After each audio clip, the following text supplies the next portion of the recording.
The STEM Society.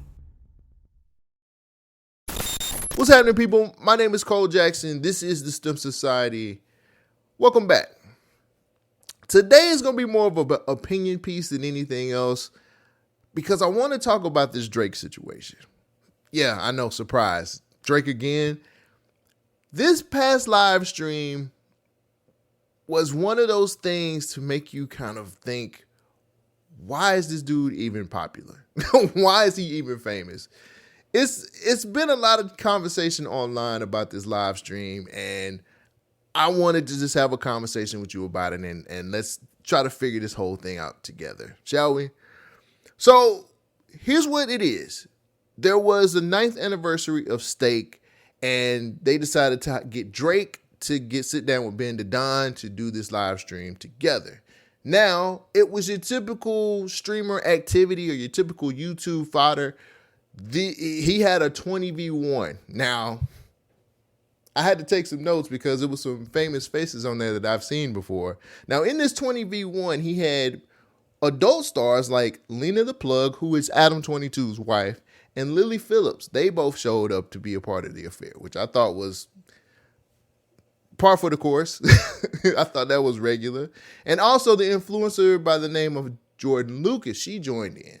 Now, Drake, typical Drake fashion, he loves women. He doesn't want to call what he does tricking. He just wants to take care of these women. So what he decided to do with the people who were the finalists, he decided to give them Birkins and money. And for the winner, he paid for her house. Now, the winner ended up to be this goth girl by the name of Pinkchyu, if I'm not mistaken. Yeah, he went on ahead and just said, I'll just buy you a house. Why not? Take a look at this clip and see what she had him doing to get the house. I mean, like one. Would you bark for me? Good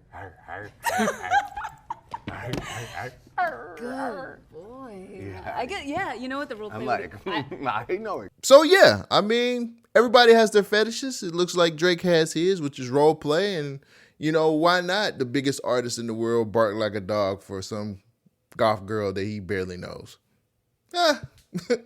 Kids these days, right? So that was a big conversation.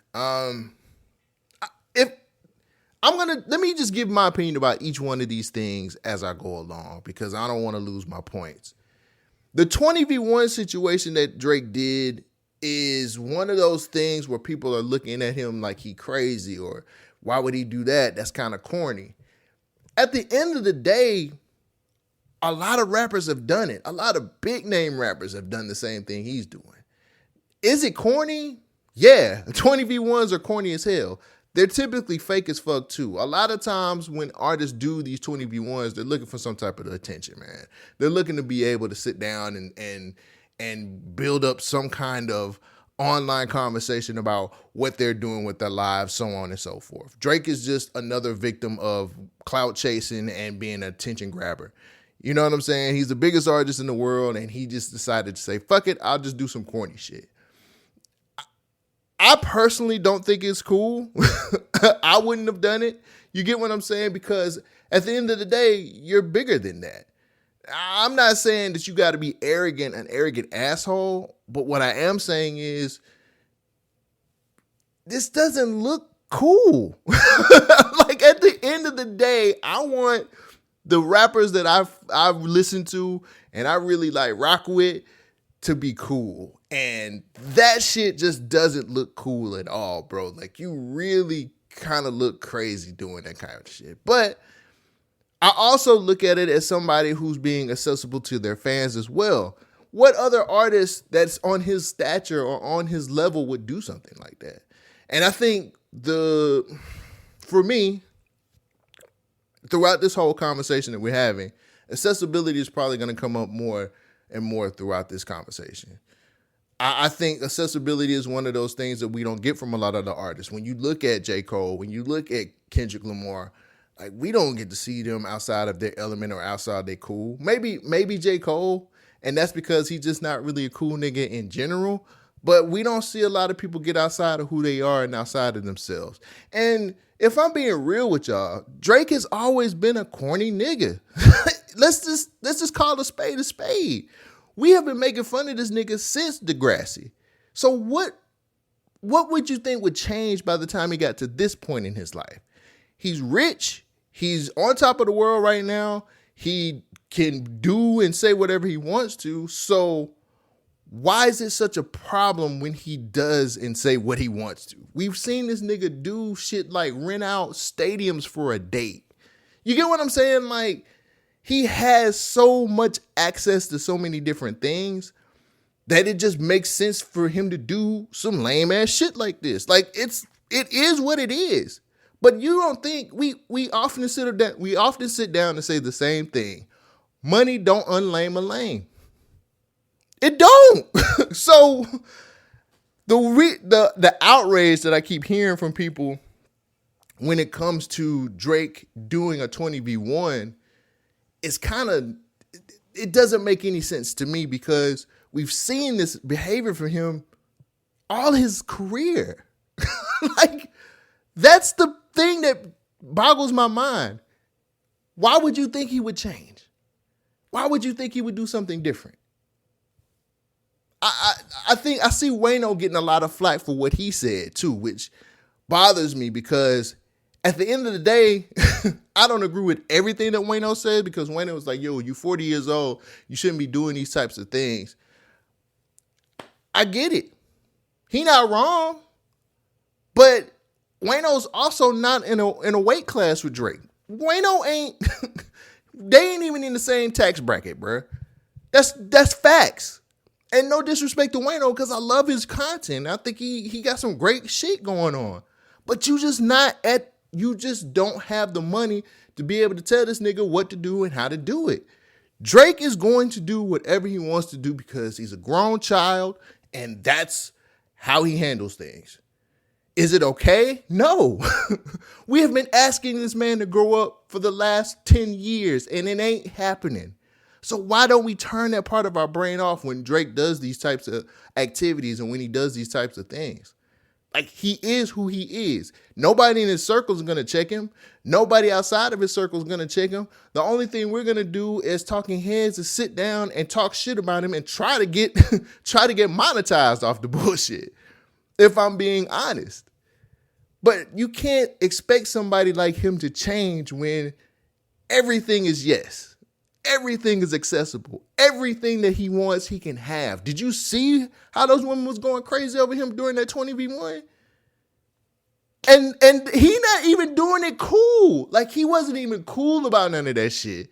So why would we expect him to change any kind of behavior when everybody else is submissive to whatever he asked them to do or what he wants them to do?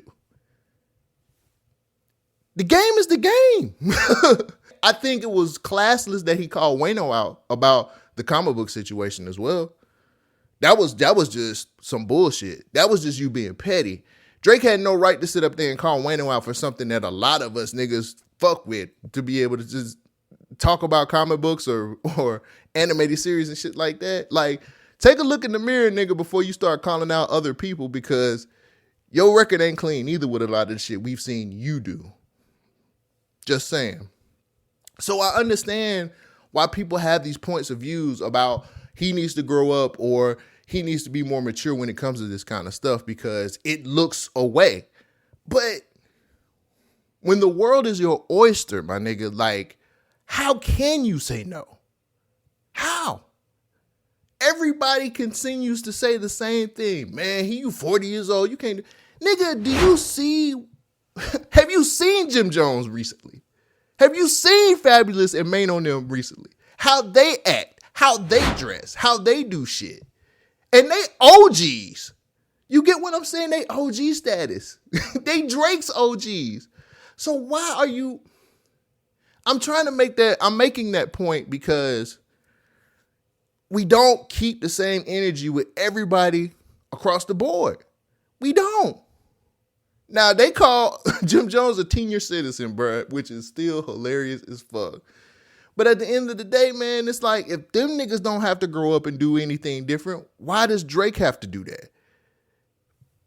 If 20v1 is good enough for a nigga like Boosie, you mean it ain't good enough for a nigga like Drake?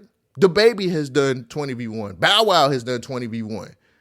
These niggas do stupid shit. We just have to be able to just say, all right, hands off, do what the fuck you want to do. If you look lame, you look lame. But it's not going to stop the sales. It's not going to stop his gravy train from coming in. So it's just one of those things where I think we are really heavy-handed with trying to ask Drake to do something different when at the end of the day, he don't know no better and he won't know any better. Money is running everything around him right now. Why would we ask him to change things up at all? That's my 2 cents about that. There was another situation that went on as well, which I wasn't really happy about. Drake decided to throw shots throughout this whole live stream as well. And there was a couple of things that he had to say. There was one particular one that I thought was interesting where he threw a shot at Roc Nation. GG's. Roc Nation subpoena is about to be cleared. To many people, that might not be a shot fired. Some people may just say he's just joking or he's trying to be cool with the streamers. Because streamers hate Jay-Z. They hate him. When I heard that, that made me feel like he knows that Jay has been throwing shots at him. Like these little jabs that these two have been taking at each other and us completely looking over it or looking past it is starting to get on my nerves because I don't care what anybody says. These two have a problem with each other. Now, what the problem is, I don't know. I don't know what it is. I don't know why this is continuing to go forward without people naming names. But there are shots being thrown back and forth, and somebody's going to take it personal, and somebody's pen is going to most definitely start going. Now, your favorite podcaster told us a while back that there's no beef between these two. Listen to what Maul said about this. I don't think Drake and Jay-Z have that big of an issue. They don't. Like, maybe I'm naive. No. I don't think they have an issue. No, I mean, obviously Drake feels a way about Jay giving Kendrick the Super Bowl show to platform that message. Obviously, naturally, as he would. Jay would feel a way if, again, like I said before, if it was Nas and Jay and Dr. Dre gave Nas the Super Bowl show to get Ether off, Jay would feel a way towards Dr. Dre. It's just a natural thing. But Drake is not sitting back beefing in his mind and preparing to go at Jay. That's not, no, bro. It's not that. And you can feel a way about something somebody did and it just be that. Like, I didn't like that move. I didn't like what you did. But it's not a beef. It's not a, when I see you, it's an issue. I'm not getting in the booth going at you. It's not. He said what he said on Iceman. Shot cool. That's rap shit. Yeah, that's regular rap shit. And I came on here and was like, is that really a shot? I was like, the jig is up. Okay, if y'all want to call it a shot, cool. I grew up in a different time of rap. To me, a shot then and a shot now, y'all, it's two different shots y'all call. GG's. Roc Nation subpoena is about to be cleared. Why are we so intentional about trying to keep these two from going at each other song for song? Like, are we scared that Jay might get embarrassed? Are we afraid that Drake might completely get his career taken away from him after beefing with Jay? What is it about these two that we don't want them to interact with each other? Because it's something there. The fucking Roots freestyle, this whole Roc Nation clearing the subpoena stuff, they're literally taking shots at each other, and we're trying to look past it, or we're trying to make it look like it's invisible when there's something there. Now, what it is, I have no idea, because these two have done music together. Where's the animosity coming from? How are these niggas still going at each other and we're just not really catching it? I know Maul has got his reasons. You know what I'm saying? I know Maul has his reasons because of family and because of his fandom with Drake. But it's a lot of other people who are just kind of like, I don't see nothing there. The only person who really feels it like I feel it is Academics. Academics is like, these niggas is going at each other. They're going at each other. I see it. And we're trying to keep it from happening. And for what reason, I still don't know. But Drake made sure that he put a warning shot out there for anybody who wants to come at him. This is what he said during the stream. I appreciate all the love. I appreciate the last few months. It's been incredible for me, you know. I dropped 3 on that head top. These guys are dropping albums. It's like hello and goodbye. You know what I'm saying? And careful with that reply because the pen isn't dry. I'm just letting you know. That's what I'm on. By the way, let me pop it. Yes, double chrome bracelets. Okay. Cartier that your grandma would wear. Hello. Don't even want to say the price tag. Diamond cross on the jeans. Like, it's just really, I don't know how to explain it other than I'm having. Wayno said something, and I keep referring to Wayno's content because I watched this video and I just thought he had some really good perspective on this whole conversation. I'm not saying this bar for what Wayno said, but I'm just paraphrasing. Nobody's afraid of your pen anymore, brother. That's the God honest truth, man. Nobody's scared of your pen anymore. Like, there was a time. There was a time where people was just like, I might need to fall back. But after this past battle with Kendrick, who's scared of your pen? There's only one person that I can think that you could take out with what you got right now, and that's A$AP Rocky. Sorry, A$AP, but you are very vulnerable at this point because you can't rap. But that's the only person that I know for sure that you could take out with your pen. Because I know you're not talking about Kendrick. And I damn sure know you're not talking about Jay-Z. Your pen is not as scary as it used to be.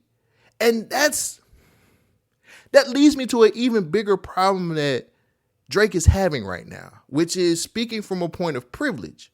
See, this year has been one of his most successful years in a while.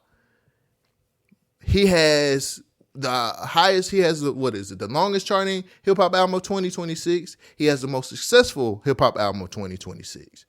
He is speaking from a place of privilege and being ahead of everybody else right now. Hip hop is kind of down.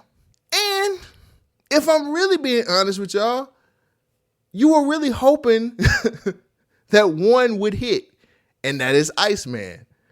But you didn't know, you really didn't come in here with the intention of saying, I'm going to drop 3 albums and all of them are going to be great because, let's be honest, who's still talking about Habib T or Maid of Honor? I damn near forgot the name of the other album. Who are still talking about those 2 albums?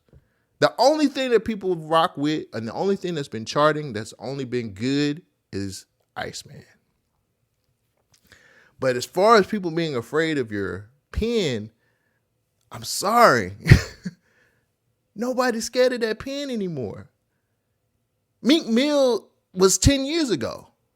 Pusha T was 10 years ago. Like, we're rehashing the past, brother. Like, you gotta figure something else out. Keep making hits because beefing is not where it is. Battling is not your strong point anymore. And I really hope that he understands that. You can't do it anymore, bruh. You are a certified celebrity. You are a certified superstar. Battling is just something that you just can't do anymore. Crank out the hits like you've been doing. That's what we want. We want hits, bro. We don't want you to sit up here and try to go back and forth with any other rapper ever again. I pray to God that you don't have any more battles.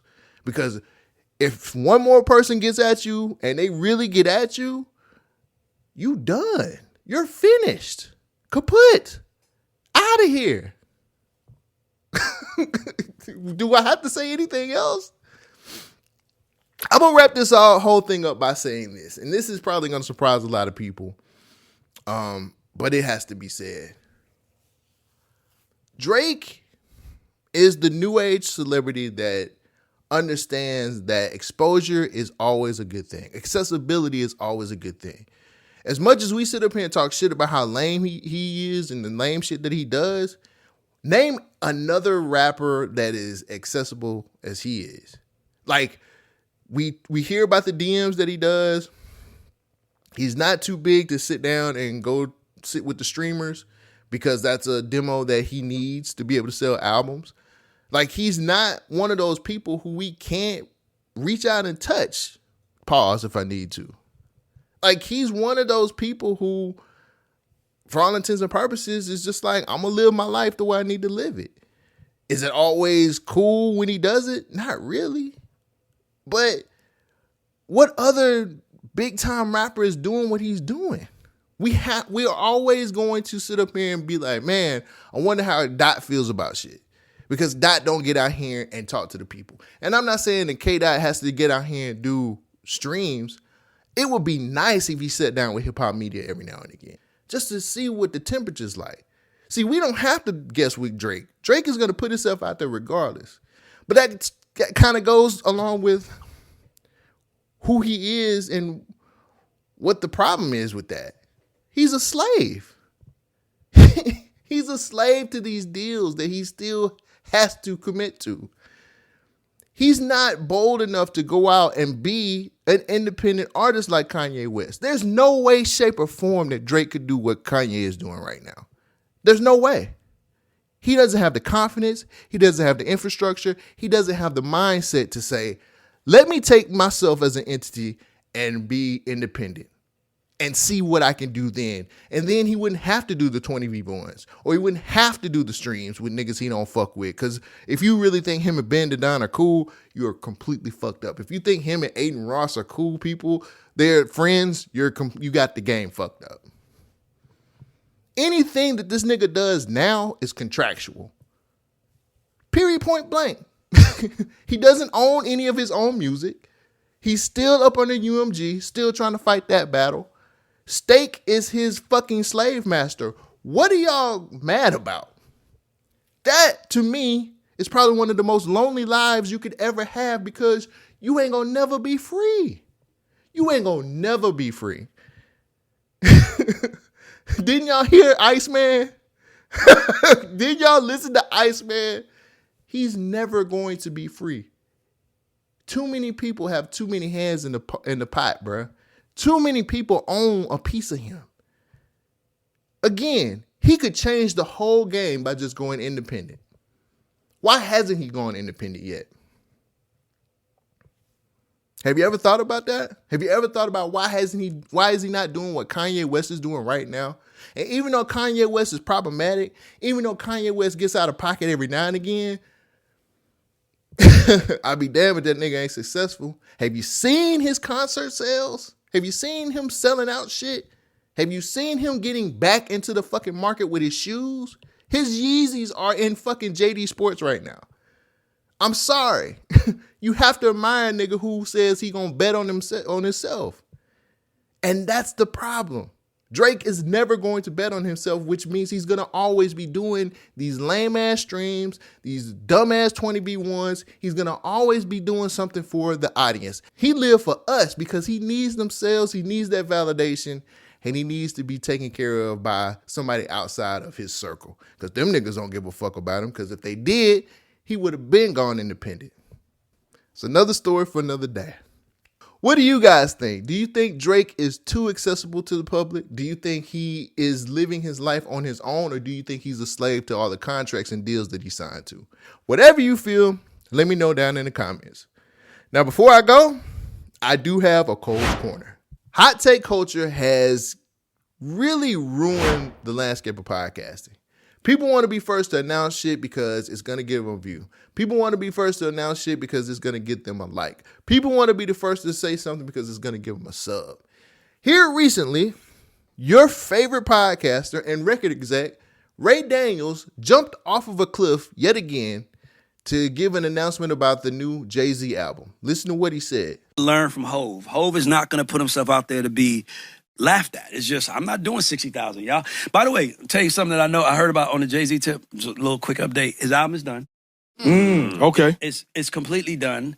It's just, we might get it if somebody partners with him. If nobody partners with him, it's not coming. Wow. Hey, he is not playing about his, you cannot play about your brand. You said this like a month ago. Yeah, you can't. Somebody called and confirmed it from me, so I was like, okay, I just want to reveal it on the team. He's not going to have. Soon after that clip went viral, what happens next? Roc Nation says, sorry. No Jay-Z album, guys. Sorry, it's not happening. Not right now. Just no album.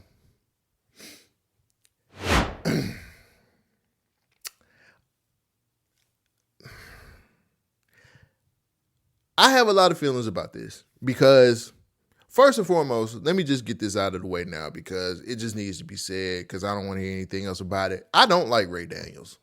Never liked him since he started podcasting. I think he's a cancer to the whole landscape of podcasting. I think he does a lot of shit to algo farm. I think he's one of those people who needs the attention to be validated on who he is. And in my eyes, he's just a slimy, sleazy record exec. Sorry. I just go off of what Q-Tip said about record industry people and how shady they are. I have never enjoyed anything that this man has done, and I honestly feel like the things that he says is just to be saying them to get attention from you and to get subscriptions from just saying the wildest shit he possibly can say. This is not the first thing that he's jumped off the cliff about. I don't have enough time to go over everything that he said as far as like the history of jumping off of a cliff. I would hate for him to try to square up with me like he did with B-Dot, so let's not go there. But there's a bigger conversation around this, which is hot take culture and niggas having to be the first to announce shit. That shit is lame and it's trash, bro. It's lame and it's trash. I don't know how you can't move in a different way without disrespecting what podcasting is, man, which is opinion-based stuff, which is us sitting up here breaking down different things that we see and not having to sit up here and say the wild shit all the time. Like, you literally are one of these people, when I guess I'm still talking to Ray Daniel, but you're literally one of these people, man, who just say shit just to be talking and then get mad when people aren't feeling it. That whole situation between Ray Daniels and B-Dot didn't have to happen, but ego started talking. And when niggas' ego gets in the way, they'll say any and everything they have to, and then it's like, yeah, I pressed him in a YouTube, at a YouTube event or whatever. Nigga, this is B-Dot. You're beefing with B-Dot? I digress. When are we going to, like, evolve this thing into something that's not a Love and Hip Hop type based thing? Because clearly that's what a lot of people think podcasting is. It's like, if I say the most salacious and crazy shit out here, niggas will like me. Newsflash, if you're a sleazy, slimy piece of shit, no, they won't. They'll like the fact that you say hot takes and then you, hey, man, that nigga, wow, man, did you hear what that nigga said last week? He got all out of pocket with niggas. Eventually, that shit has to run out. And eventually, people gonna have to, they gonna collect on your ass if you continue to be that type of person. Why would you do that? Why? Unless Jay-Z himself says the album is done, you shouldn't be announcing anything. Unless some of this stuff comes from the person, the source, which is the person or the man next to the man, you shouldn't be doing shit like that. That's the biggest problem I have with podcasting these days. Niggas gotta be the first to say something so they can be the cool nigga in the room. Well, they gotta be like, well, I'll get more subs this way. People will subscribe to my shit because I said the shit first. Nigga, no. No. That ain't how the game is supposed to work. It works for a lot of people, but that ain't how it's supposed to go. I've never wanted to be the nigga that's just like, hot take, Nas is dropping 4 more albums next year. Or the Clips got a new album. Like, stop.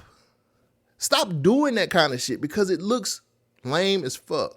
Now, I'm on the lower end of podcasting, so you might not even see this. And who knows, you might see me at a YouTube event and press me. But recognize this. You press me, these glasses come off. Just saying. But I just want the hot take culture or the algo farming to just stop, man. This shit is whack and it's lame and you're better than this. You got a Joe Budden cosign, bro. You can't do nothing better with that cosign than what you're doing right now. Just asking. Because to me, that's just low-level gutter shit. And you're better than that. Or at least I think you're better than that. Who knows? But that's all I really had, man. I really didn't like that whole hot take situation of you trying to announce something and then get super embarrassed by it. If you're embarrassed at all, you're probably not. You're a record exec. Y'all never get embarrassed. Ever. That's all the time I got, man. I don't got nothing else for you guys.